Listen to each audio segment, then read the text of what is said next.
नमस्कार साथियों, मैं विकास कुमार शर्मा, सहायक आचार्य, राजकीय महाविद्यालय बूंदी। पिछले व्याख्यान में हमने अरस्तु के राज्य संबंधी विचारों का अध्ययन किया था और हमने अरस्तु द्वारा बताई गई राज्य की प्रमुख विशेषताओं, राज्य के प्रमुख लक्षणों एवं राज्य उत्पत्ति के सिद्धांत के संदर्भ में बात कही थी। उसी कड़ी के तहत आज के इस व्याख्यान में हम अरस्तु द्वारा बताए गए संवैधानिक विचारों का उल्लेख करेंगे, संवैधानिक विचारों की बात करेंगे कि अरस्तु के मौलिक संवैधानिक विचार क्या हैं और उन्होंने इन संवैधानिक विचारों के तहत किन बातों पर मुख्यतया प्रकाश डाला है। अरस्तु के संवैधानिक विचार। अरस्तु ने अपनी पुस्तक पॉलिटिक्स के चौथे भाग में संविधान की परिभाषा देते हुए कहा कि संविधान राज्य और उसके अंगों का एक संगठन है जिसके द्वारा शक्ति संबंधों को परिभाषित किया जाता है। यानी अरस्तु कहते हैं कि संविधान राज्य और उसके अंगों का एक संगठन है। अब उसके अंगों में जैसे सरकार भी है, प्रशासनिक बॉडी भी है, जनता भी है, सामाजिक संगठन भी हैं और अन्य प्रकार के सभी संगठनों की बात अरस्तु करता है और समाज में रहने वाले अलग अलग समूह, अलग अलग वर्गों की बात अरस्तु अपने विचारों के तहत करता है, जिसमें बुद्धिजीवी वर्ग भी हैं, महिला वर्ग, बुजुर्ग वर्ग, बच्चे, दास आदि की बात अरस्तु अपने संवैधानिक विचारों के तहत करता है। अरस्तु के अनुसार संविधान से हमें राज्य की अंतिम शक्ति, शासन के स्वरूप, सरकार और जनता के आपसी संबंधों का पता चलता है कि राज्य की अंतिम शक्ति किसके पास है, आखिर राज्य में सर्वोच्च शक्तिशाली कौन है और किसमें सर्वोच्च शक्ति निहित रहती है और किस राज्य के तहत कौन से प्रकार की शासन व्यवस्था का स्वरूप प्रचलित है और किस प्रकार वह कार्य कर रहा है, क्या क्या उसके सकारात्मक और नकारात्मक एस्पेक्ट्स हैं, किस प्रकार की सरकार चल रही है, जनता और सरकार के आपसी संबंध किस प्रकार के हैं, क्या जनता और सरकार के आपसी संबंध सकारात्मक हैं या नकारात्मक हैं। इन सब की बात अरस्तु अपने संवैधानिक विचारों के तहत करता है। अरस्तु ने प्लेटो की पुस्तक स्टेट्समैन से प्रभावित होकर संविधान का पहली बार वैज्ञानिक रूप से वर्गीकरण किया है। अच्छा, इससे पहले किसी भी विचारक ने, किसी भी दार्शनिक ने इतना सटीक वैज्ञानिक वर्गीकरण नहीं किया जितना अरस्तु ने किया। इसलिए तो अरस्तु को फादर ऑफ पॉलिटिक्स कहा जाता है, इसीलिए तो अरस्तु को राजनीति विज्ञान का पिता कहा जाता है। उन्होंने बिल्कुल सटीक और बिल्कुल साइंटिफिक तरीके से संविधान का वर्गीकरण किया है और अलग अलग प्रकार की शासन व्यवस्था के स्वरूप की बात कही है और ये भी बताया कि कौन सी शासन व्यवस्था कितनी श्रेष्ठ है और कौन सी शासन व्यवस्था कितनी खराब है और श्रेष्ठ है तो क्यों है और कोई शासन व्यवस्था यदि खराब है तो क्यों है। ये बात अरस्तु ने अपने सिद्धांतों के तहत विस्तृत रूप से कही है। इससे पूर्व कि हम अरस्तु द्वारा बताए गए संविधानों के वैज्ञानिक वर्गीकरण की बात करें, देखिए अरस्तु वैसे राजतंत्र का भी कोई विरोधी नहीं था, लेकिन अरस्तु के समय राजतंत्रात्मक शासन व्यवस्था प्रचलित भी थी, लेकिन अरस्तु फिर भी पॉलिटिको श्रेष्ठ शासन व्यवस्था मानता है। पॉलिटिको और पॉलिटी क्या है? पॉलिटी का मतलब उन्होंने बताया कि एक शासन व्यवस्था का एक शुद्ध रूप, एक आदर्श और यथार्थ का मिश्रित एक रूप होता है जिसमें जनता की सहभागिता होती है, उसको उन्होंने श्रेष्ठ शासन व्यवस्था बताई। आगे खैर इसकी बात हम करेंगे। अरस्तु अपने सिद्धांतों के तहत अलग अलग स्तर के अलग अलग शासन व्यवस्था की बात करता है और वह शासन व्यवस्था की 3 फॉर्म बताता है और फिर 3 अशुद्ध उनकी फॉर्म बताता है। यानी शासन व्यवस्था के 3 शुद्ध रूप और 3 अशुद्ध रूप की बात अरस्तु करता है। यानी कुल मिला के अरस्तु 6 प्रकार की शासन व्यवस्थाओं की बात करता है।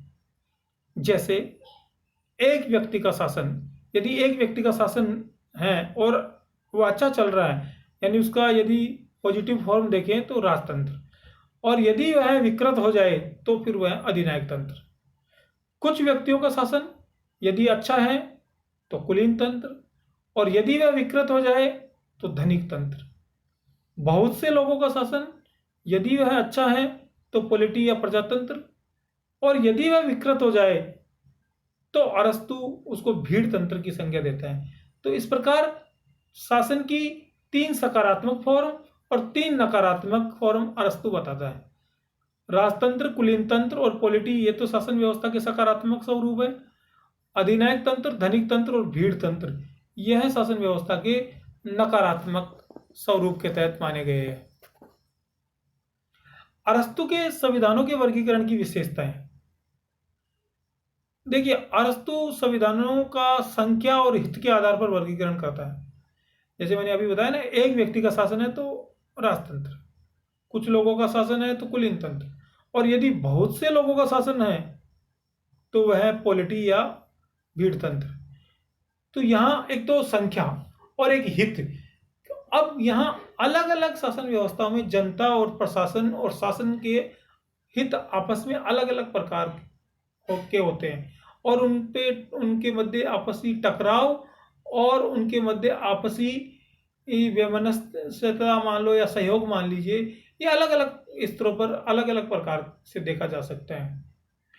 अरस्तु द्वारा वर्णित संविधानों में चक्रीय परिवर्तन पाया जाता है। अरस्तु ये कहता है कि रोटेशन तो होता है शासन व्यवस्था, कि आज राजतंत्र है तो कल कोई दूसरी शासन व्यवस्था आएगी। ऐसा तो नहीं कि बहुत लंबे समय तक एक ही प्रकार की शासन व्यवस्था प्रचलित रहे। अरस्तु कहता है ये स्वाभाविक रूप से ऑटोमेटिक होता है, क्रांति के माध्यम से शासन व्यवस्था परिवर्तित हो जाती है। राजतंत्र है, वहां कुलीन तंत्र भी आ सकता है, प्रजातंत्र भी आ सकता है, और तानाशाही तंत्र, धनिक तंत्र और भीड़ तंत्र भी आ सकता है। तो ये चक्रीय परिवर्तन की बात अरस्तु करता है, पर ये अरस्तु कहते हैं कि ये रोटेट होती रहती है और क्रम से रोटेट होती रहती है। अरस्तु संवैधानिक तंत्र, पॉलिटी को श्रेष्ठ शासन व्यवस्था मानता है। मैंने अभी आपको बताया कि जो आदर्श और यथार्थ के मध्य की कड़ी है उसको पॉलिटी कहते हैं, और अरस्तु इस शासन व्यवस्था को सबसे श्रेष्ठ मानता है। हालांकि अरस्तु के समय राजतंत्र प्रचलित था और अरस्तु राजतंत्र का भी समर्थन करता है, लेकिन राजतंत्र का समर्थन करते हुए भी वह कहते हैं कि पॉलिटी श्रेष्ठ शासन व्यवस्था है। इसकी निम्न प्रमुख विशेषताएं अरस्तु बताता है। एक तो यह है, ये जो पॉलिटी होती है इसकी निम्न विशेषता होता है। एक तो यह विधि पर आधारित शासन व्यवस्था होती है, कानून पर आधारित है, और जब कोई शासन व्यवस्था कानून पर आधारित होती है तो वह स्वेच्छाचारिता से तो ज्यादा अच्छी होती है स्वाभाविक रूप से। इस शासन व्यवस्था में मध्यम वर्ग की भूमिका महत्वपूर्ण होती है। मध्यम वर्ग के हाथों में इस शासन की बागडोर होती है। इसमें और भी वर्ग होते हैं, उच्च वर्ग भी होता है, निम्न। वो कहते हैं कि उच्च वर्ग विलासी होता है और जो निम्न वर्ग होता है वह आलसी होता है। निम्न वर्ग में कई प्रकार की विकृतियां होती है, कई प्रकार के उनमें अपराध समाहित होते हैं, तो वह मध्यम वर्ग को श्रेष्ठ मानता है, और इस शासन व्यवस्था की बागडोर वह मध्यम वर्ग के हाथों में ही बताता है। संवैधानिक तंत्र में मिश्रित शासन प्रणाली पाई जाती है। एक ये भी एक बात कही जाती है कि इसमें मिश्रित शासन प्रणाली पाई जाती है। इसमें राजतंत्र, कुलीन तंत्र और प्रजातंत्र तीनों के लक्षण दिखाई देते हैं। जब कोई नीति निर्माण के लिए डिसीजन लिया जाता है और फाइनल डिसीजन लिया जाता है, जैसे मान लो सबकी सहमति से काम हो रहा है तो संवैधानिक तंत्र है, लेकिन अंतिम अथॉरिटी जैसे भारत का प्रधानमंत्री कोई निर्णय करता है तो वहां फिर वो एक राजतंत्रात्मक शासन व्यवस्था के प्रतीक के समान भी हो जाता है। ये तीनों प्रकार की शासन व्यवस्था का स्वरूप इस शासन व्यवस्था संवैधानिक वर्गीकरण में अरस्तु बताता है, और इसमें भी पॉलिटी में ये बताता है। आलोचना एवं महत्व। अरस्तु के संविधानों के वर्गीकरण की आलोचना भी की जाती है। यह संविधानों का वर्गीकरण नहीं होकर सरकारों का वर्गीकरण है। कुछ लोग कहते हैं कि संविधानों का वर्गीकरण नहीं है, ये तो सरकारों का वर्गीकरण है, और वास्तव में ये सरकार के स्वरूप है।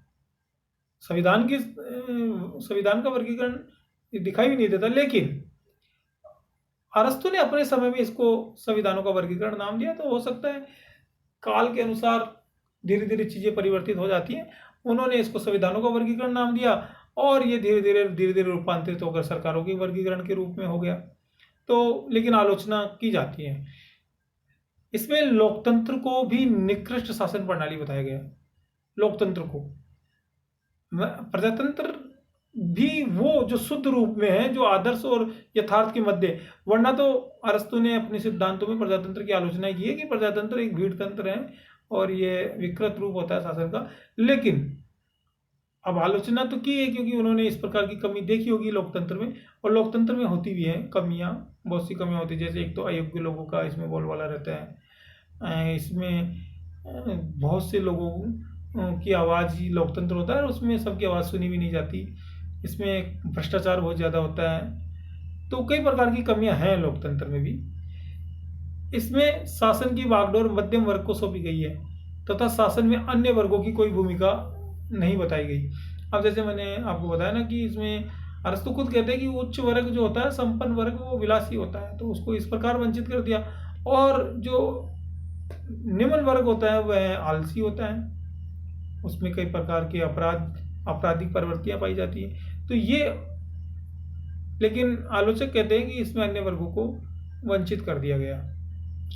ठीक है, ये आलोचना के बिंदु अरस्तु के हैं इस सिद्धांत के। इन सब आलोचनाओं के बावजूद भी अरस्तु द्वारा दिए गए संविधानों को या संविधानों का प्रथम वैज्ञानिक वर्गीकरण को नकारा नहीं जा सकता, क्योंकि इतने व्यापक तरीके से, इतने सटीक तरीके से और इतने वर्षों पूर्व अरस्तु ने जो संविधानों का वैज्ञानिक वर्गीकरण किया उसको नकारा तो नहीं जा सकता। उसकी अपनी भूमिका है और इनके द्वारा बताए गए संवैधानिक वर्गीकरण के आधार पर ही तुलनात्मक राजनीति में अनेक नवीन सिद्धांत प्रतिपादित किए गए कालांतर में, जो आज भी उतने ही प्रासंगिक हैं जितने अरस्तु के समय हैं। तो यूँ तो अरस्तु के संवैधानिक वर्गीकरण के सिद्धांतों को नकार नहीं सकते, इनका अपना विशिष्ट महत्व है। और मेरी नज़र में अगर मेरे दृष्टिकोण से बात करें तो ये वास्तव में उस समय इस प्रकार का वर्गीकरण करना एक बहुत बड़ी बात है, और अरस्तु का ये राजनीति विज्ञान की दृष्टि से बहुत बड़ा योगदान है। ये अरस्तु के संवैधानिक वर्गीकरण के संबंध में अपने कुछ बात कही। आप सभी लोगों को बहुत धन्यवाद।